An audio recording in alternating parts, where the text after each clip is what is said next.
Your legacy is not just in the programs you've built or the life-changing sermons you've preached. It's in the lives you touched. It's in the hope you've restored, the dreams you've ignited, and the faith you've strengthened.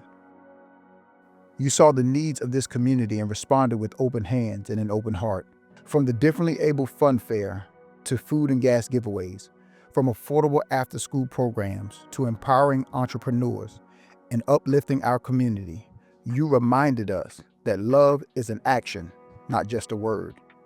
What began with just 7 people and a vision has grown into a movement. Koinonia Christian Center Church is more than a church. It's a family, a refuge, a light in the darkness. You've been a shepherd, a teacher, a mentor, and a friend. You've shown us how to live with purpose and how to love without limits and how to trust God in all things. If you ask me about the cost of ministry, it costs everything. Absolutely everything. Jesus is our example of that. He said, I came to do the will of my Father. Well, look what it cost him. Turmoil with his family. People that he loved not believing in him. Saddest verse in the Bible. From that time, and I think it's like John 6:66 or something. They walked no more with him. It cost him his life. It cost seasons of fun, but that was great. But then he would have to pray sometimes until blood came out. It reminds me of a sermon that Bishop Jakes preached some years ago, where Jesus had already died and ascended, and it talked about how the disciples were shut up in a room for fear of the Jews. Jesus came and stood in their midst and said, "Peace be unto you." And nobody moved. They didn't care. They were like, okay. You walked through a door, okay. The Bible said then he showed them his wounds. Then they were glad when they saw the Lord. What I realize is ministry is not effective when there are no wounds. And I have many. I do. I have many. It was strain for Torst and I. It was a strain for my sons as I had to leave and go preach and go check on members and be at their things, and then the boys would have stuff, and sometimes I wasn't able to be there, and they would cry. That was rough. There were days when you're doing your best and it didn't seem like it was paying off, and I don't mean money. I mean, it didn't seem like maybe the church was growing, but you were giving your best. I mean, it cost everything. And the scripture says nobody has sacrificed husband and wife and children and lands and all of that for his sake and the gospels. But you're going to get it back now in this time with persecution, which I have gotten, and in the life to come, I'll have eternal life. So it costs a lot, but it's my worship. And so I'm happy to have offered it. Whatever that meant to experience, I'm happy to have offered my best to God. Bishop Rosie, the future of Koinonia is bright because it's in God's hands. And we know that the seeds that you've planted will continue to grow, to flourish, and to bear fruit for generations to come. Thank you for showing us what it means to live a life of faith, love, and purpose. Thank you for leading us, inspiring us, and loving us. The good life is not just something you've lived, it's something you've given to all of us. A good life to me, one where I know him, okay? He says that they may know thee, the only true God, and Jesus Christ whom thou hast sent. That's life. So that's real life to me. And a good life is knowing Jesus and his love for you, living your best, loving the people around you, making a difference, serving. That's a good life. We're not here just to consume. But wouldn't it be terrible for God to have given me grace, given me health, given me a couple dollars in my pocket, you understand what I'm saying? And me not walk around giving him the praise? So, he gave us a family. Invest in your family. He gave you salvation. Grow deeper. Praise louder. Run faster. Come on here. Tell your testimony. That's a good life. So I'm going to enjoy this life. And I'm going to try to help other people enjoy it too. That's a good life. That's everything from playing skip-bo with my husband to wrestling with the boys to looking forward to when the Lord blesses with grandbabies. That's the good life. Laughing and living my life of faith out loud and making a difference. That is the good life. And I think that's what we owe God. Let's see, what has been the most rewarding part of pastoring for almost 37 years?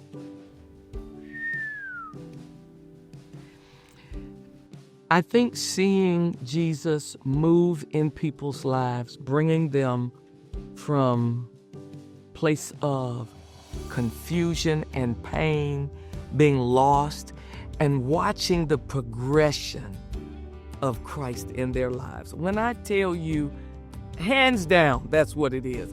I'm thankful for the buildings. I'm thankful for the way I've been blessed. I'm thankful for all of that. Nowhere near. Like an example, one mother who's gone on to be with the Lord, she said, I was crazy when I came here. She would just say it. And then I had a woman that had to sell herself at some point on drugs and that kind of thing. And then to watch her get saved, to watch her life begin to clean up, to watch her serve and become faithful, to watch her through trials, and then to see the peace that she had, both of them, as they were on their way to be with Jesus, to watch lives from beginning to end. So to me, the most rewarding thing has been being able to watch Jesus bring people from being completely lost, watching them grow, be delivered, live pure, impact others, serve and help, and then be prepared when the Lord called them home. There's been nothing more rewarding. To be there in those last moments with so many. I thought I wouldn't like that, but it has been the most precious to me. It really has. For messages that have changed our lives forever, showing us how not to just learn the word, but learn to live it and transform our lives, such as Image is Everything, As Soon As, Strong Enough for My Season, A Little Honey Would Have Made It Sweeter, Pray for Me, I'm in My Feelings, and the list goes on. When you first start, you want to get your sermon out, you're working on your clothes, and God has, you're working on it. Then when you have, when you've been at the bedside of somebody that has gone from 250 to about 80 pounds, and you hear them say, if it took this to get me to hear God and to come to know you, Pastor, and to have you show me who Jesus really was, if this is what it took to get to know him and the peace I now know, then it was worth it. And in this particular situation, I was there with this gentleman, and then when it was that time on a Sunday night, I'd stop by, and as my hair was turning white, and his hair was white, and I was standing, he was laying there very, very frail, and he had what I call heaven in view. So it's kind of like just a staring off. And I remember telling him how proud I was, of how well he had done, and that we were gonna take care of his wife, not to worry about that. And so, once they're kind of in that stare, they're just in that stare. And he came out of that stare and he looked up at me. I said, I see you seeing me, huh? And he kind of gave me a nod, and he turned his head back and he just said, and I stood there and I was like, this is what I'm thinking, because there are other people in the other room, right? And I'm going, did you just down me for real? And I knew that he had. And it was such a, let me tell you something, of all the things I could have done in life, I'm so thankful that this is what he called me to do. Because a moment like that, it's no way to express that joy, And I knew he was good. He was good. And I've had so many chances over the years, sorry about this, to be there. And when I tell you God is real and can carry you through a valley in the shadow of death or death itself, it's just nothing like it. But when you have walked with people and when you have seen things, when you have gone to view bodies or been there at a late stage miscarriage, or when you have been there and watched somebody grieve over a spouse, your preaching changes. If it doesn't, something's wrong. Because now you start realizing life is about, what Pastor Trev tells us, more than cash and cribs and clothes and cars. It's not even about that. You appreciate those things, but you start wanting to preach so that people, hey, live up to the standard of Christ. Enjoy and receive his love, but do something with your life. Make it a good one and make it an impactful one. And I think those situations help change our preaching and make it eternally beneficial as well as time-bound beneficial, Yeah. So I said, give me a second. Since I'm crying and whatnot. Now, as you step into this new chapter, we welcome you to your continued good life in retirement. May this season be filled with the same joy, love, and fulfillment that you have so generously given to others. This is not the end of your journey. It's the beginning of a new one, where you can rest, reflect, and continue to inspire us all in new and beautiful ways.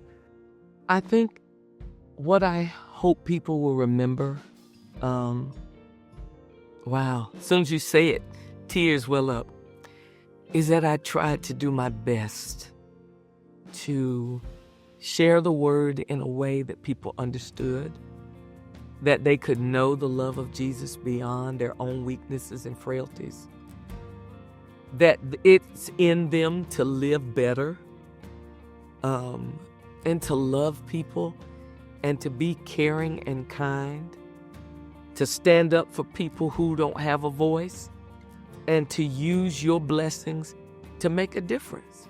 There's so many things that try to pull us, our past. We've all screwed up so much, we don't even have enough video time for it. But if the blood covers, then the blood covers, okay? And we don't take that for granted.